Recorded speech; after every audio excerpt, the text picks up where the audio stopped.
थोड़ी देर की खामोशी। एक सवाल जो अक्सर केदारनाथ का नाम सुनते ही मन में कहीं गूंजता है, आखिर उन लोगों का क्या होता है जो उस कठिन यात्रा के दौरान अपने प्राण त्याग देते हैं।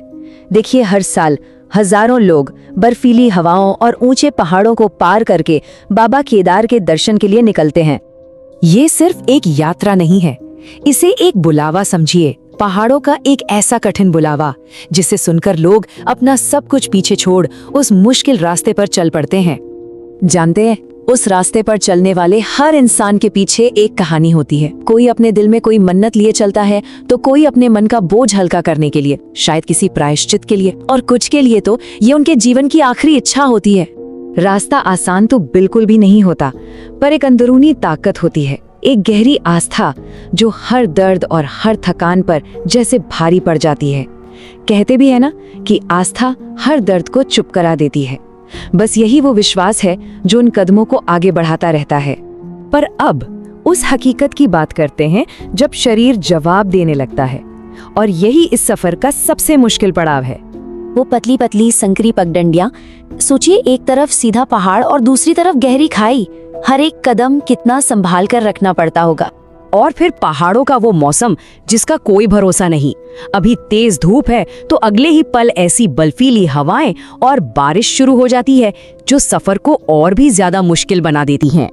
जैसे जैसे ऊंचाई बढ़ती है, हवा में ऑक्सीजन कम होने लगती है और सांसें उखड़ने लगती हैं। ये बहुत दुखद है, पर सच है कि कई बार मंजिल से ठीक पहले किसी की सांस हमेशा के लिए थम जाती है। फिर भी आप देखेंगे कि कुछ लोग लाठी के सहारे, कुछ बस दुआओं के सहारे, और कुछ सिर्फ हर हर महादेव का जयकारा लगाकर आगे बढ़ते ही जाते हैं। तो फिर इसे क्या कहा जाए? क्या इसे हार मान ले? क्या ये मान ले कि यात्रा अधूरी रह गई, या फिर इसका कोई बहुत गहरा मतलब है? अक्सर हम यही सोचते हैं कि मंजिल तक न पहुंच पाना एक तरह से सफर का अधूरा रह जाना है। सोच कर देखिए, किसी की आंखें मंदिर के शिखर को देखते देखते ही हमेशा के लिए बंद हो जाएं। पर सच शायद कुछ और है। केदारनाथ की यात्रा सिर्फ मंदिर तक पहुंचने का नाम नहीं है। ये तो असल में वो रास्ता है जहां इंसान अपने डर को, अपने अहंकार को, और आखिर में अपनी इस देह को भी, सब कुछ पीछे छोड़ता चला जाता है। और शायद यही इस यात्रा का सबसे बड़ा सत्य है।